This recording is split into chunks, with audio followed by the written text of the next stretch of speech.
Hi, I'm Francie White. I am a Feldenkrais practitioner in Eugene, Oregon, and what I have for you today is about a 5 to 7 minute lesson, something around there, done in a chair that goes with my longer lesson called Easier Sitting. So this primarily will help you, once you've done a longer lesson, this will help you reinforce all those nice connections that you've made in your body during the week. So if you did it every day, that'd be great to help reinforce that and really hang on to what your body learned during the longer lesson. So just to begin, you'll need a chair that's not too squishy. A little bit of squishy is okay, but no arms. And just come to sitting, have your hands on your thighs. Start to notice yourself in sitting, notice your spine, notice your sitting bones on the chair, notice how your shoulders are hanging on the top of your rib cage. Notice how your head is sitting on your spine, and begin the movement of taking your pelvis backwards. So you're taking your tailbone towards the chair. And so just do that. Do that a bunch of times. And start to notice as you're rolling your pelvis backwards, what else is happening in your body. And you might notice that your back may want to round a little bit. Notice maybe your shoulders want to come forward a little bit. And your head may start to come down where your chin may come closer to your chest. And just allow those things to happen. And also notice that it will be easier to breathe out when you're folding in like this than to breathe in. So try breathing out. And just do this a bunch of times. And you can even exaggerate the movement of your shoulders coming forward and your head coming down and your back rounding.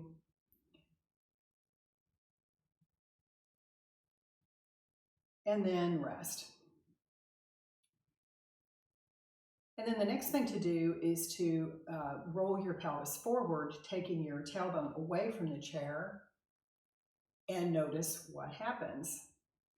So as you roll your pelvis forward, you might notice that the impulse moves up your spine to make your back arch. Your shoulders may come backwards. Your chin wants to go up. You look up towards the ceiling. And it's easier to breathe in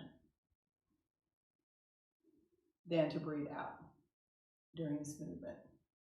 And so just do that a bunch of times. And what we're trying to do is we're trying to notice what this feels like in our bodies. We're not going to do this 20 times and then walk away. We're just doing this so that we can feel all these different connections between our pelvis and our head and everything in between. And it's in this awareness that the change can happen. So now begin to just alternate back and forth. So rolling down, rolling up. You might notice something happens in your knees, may come forward and back.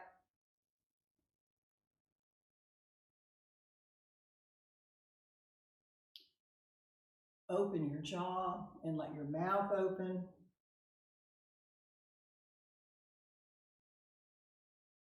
This will help to dissipate any tension that's in your jaw. It's hard to do this while you're talking.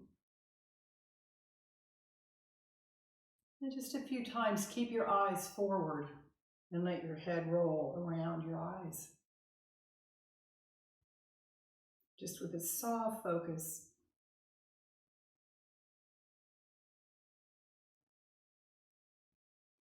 And then rest. And now the variations on this movement, the first one would be to take your left hand and put it on your right hand so that you're turned just a little bit to the right, and then do this movement again. So again, your back is rounding and arching. Your shoulders are moving backwards and forwards. Your head is looking up and looking down.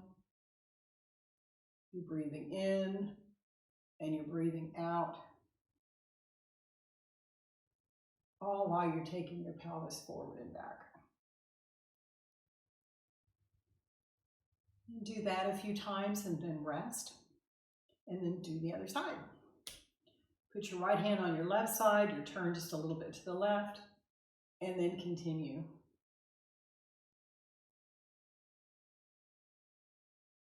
And what this lesson does is that it connects your pelvis with your head and your shoulders through your spine.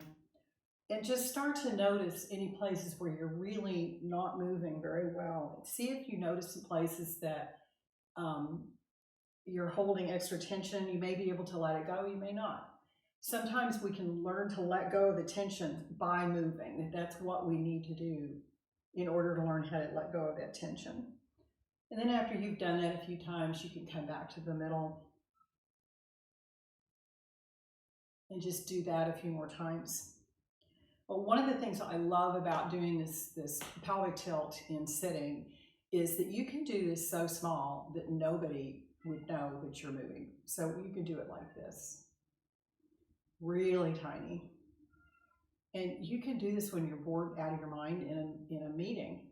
You can do this anywhere. If your back starts to hurt while you're sitting at the computer, you can start to do this. In fact, I play the piano, and one of the first things I started to do to help my piano lessons was I would play really simple scales while I was doing this kind of a movement. And it really helped to differentiate and to loosen up my fingers, because I was holding on to the piano like I was holding onto a ledge for dear life. And this helped take that tension and put it in my pelvis where it belonged. So if you do anything, any intricate movements with your hands, this is the kind of thing you can start to do that can loosen up your grip on life. So anyway, that's all I've got for you here. And be sure to subscribe to my YouTube channel. And I also have a website called integratedselfeugene.com, and I hope you have a great day.